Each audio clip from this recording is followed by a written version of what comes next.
Hey you want to get better at photography? Yeah, well you're in the right place. Well, as the title said, 5 reasons why you're not good at photography and how to fix them. But before we start getting into anything, I just want to start off by stating that I'm not a teacher, I'm not a guru, I am not any sort of a super expert on this matter as much as you. I'm the same as you, right? I don't consider myself to be some sort of deity, whatever. All what I am is someone who happened to be a few steps ahead of you, who shares the same passion of photography and cinematography, yada, yada, yada. So if you are a professional or if you even know more than I do, and if I said something wrong, please feel free to comment down below and correct anything that I've done. So we'll start with the first reason of why you're not good at photography. And the first one is keep your eyes on your lens. Okay, I don't mean it like that.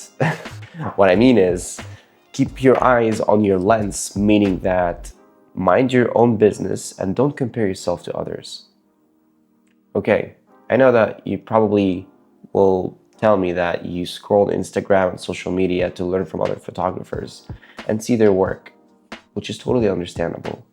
But this comes with a little bit of a disadvantage that almost every beginner has been through. And not just photography, we're talking like a major epidemic of a problem that's actually endangering our current people, which is comparison is the thief of joy. Let's get a little bit deeper in that. I'm gonna imagine a scenario where you probably seen a famous artist or a famous photographer, and you probably might have gotten the same gear as that dude or girl. And then when you went out to shoot with that same gear, probably even the same settings, the photos didn't turn out as well as you thought. In that moment in time, you thought to yourself, maybe I'm not good for photography. Maybe I'm not meant for this. I'm actually really terrible at this. Something is wrong with me. Which is exactly the reason why this brings me to this. Don't compare yourself. Think of this realistically. Is it even fair for you to go and compare yourself with a dude who's been taking pictures for the last 10 years? Or comparing yourself to Steve McCurry or something? You can't be shooting like this. This is not realistic. You need to set to yourself realistic goals that help you achieve how you can take pictures. It could be as simple as a flower in the garden. You could use that flower to teach you how to, shoot it could teach you how you could, it could teach you about your composition. You could teach you about your lighting. You could pick simple exercises that let you understand the basic principles of how you could shoot pictures and general things about photography. You need to enjoy the process. Enjoy being bad. Enjoy learning enjoy learning from your mistakes. Understand that no matter what you do, you will have to have these mistakes in order to help you let you grow within this hobby. You're obsessed with gear. And I think in the photography community, people typically refer to them as a gearhead. To cut to the chase, I guarantee you, you don't need all these big, huge lenses and all these things that you see many photographers carry around with them. Because I guarantee you, when they walk around with these things, they will tell you why they need them. As a photographer, the most important aspect that you need to understand is understanding your needs. What does that mean? If you're a nature photographer, you're probably gonna need a weather-sealed camera body with a good lens that you can take pictures from far away. That's why you can take pictures of animals, mountains, and such. But if you're a portrait photographer, you're gonna need a much shorter lens and a normal camera body. Get it? But thinking from your perspective that having a bigger lens or having a more advanced camera, whatever, is gonna make your pictures better and sharper. I mean, true, yes, you'll take higher quality photos, but that doesn't mean that the photos are gonna come out well. In fact, some people even get blurry images and they get surprised. Why are my pictures not the same? Because it's not about the gear. It never was about the gear. And I'll tell you a little story. You see, when I started photography, my first camera, where is it? This over here was one of the very few first cameras that I had. And I was taking pictures. I took these photos Look, these photos. And I love this camera, by the way. I love it to this day. It's a Samsung Knox Cyber 300, and it's from Korea. This camera taught me a lot of things on how to shoot pictures. It taught me, I learned how to do lighting things from it. I learned a lot of things from this. It's not about the gear, it's about you. You get to dictate how your photo comes out. Got it?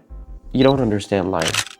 To summarize what I mean, you need to understand that light is the essence of photography. Think of it this way. Right now I'm shooting this video and I have 1, 2, 3 lights around me just to cast this effect. If I turn all this off, see the difference? Think of yourself as a writer, right? A writer needs ink to write books or articles. In your case, light is your ink. You can manipulate it. You can use it to take any photo you want, depending on your needs. Once you really understand the principles of light and how to play with light and the concepts of light, your photos are gonna look immaculate regardless of whatever camera you're using, even if it's your smartphone. This is one of the few concepts that you as a photographer need to know. You're afraid of taking bad photos. Okay, look, I get it. You have a camera, you spend a lot of money on it, and you don't want to feel that you wasted it for nothing. Totally understandable. But you need to understand that it is your destiny as a new photographer or as anyone who started a hobby to have bad photos. You're gonna have blurry images. You're gonna have a lot of weird things that come along your way, especially after you come back from a long trip and you realize that the photos and all this excitement that you placed didn't match the outcome. You get to feel really down.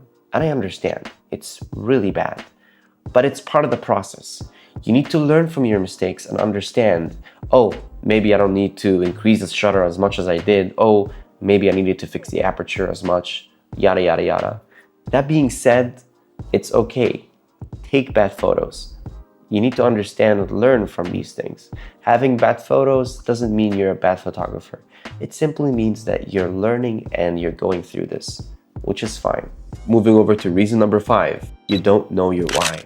What does that mean that you don't know your why? Do I need to know my why to be a photographer? What? I'm just a dude with a camera. I'm just taking pictures, man. Yeah, but here's the thing.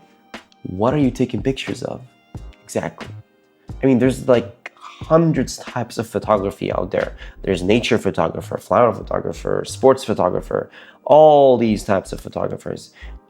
But the thing is, you feel like, and you probably follow trends. You probably seen on Instagram some angles, trends, all these things, and you follow them. And you had really nice pictures. But you still feel lost when you go outside. You go with the camera and you don't feel like you have a purpose. This is the thing. You need to find your why you started photography. Why did you start photography? For me personally, I follow these series of questions whenever I want to do something. First thing I ask is, why am I doing this?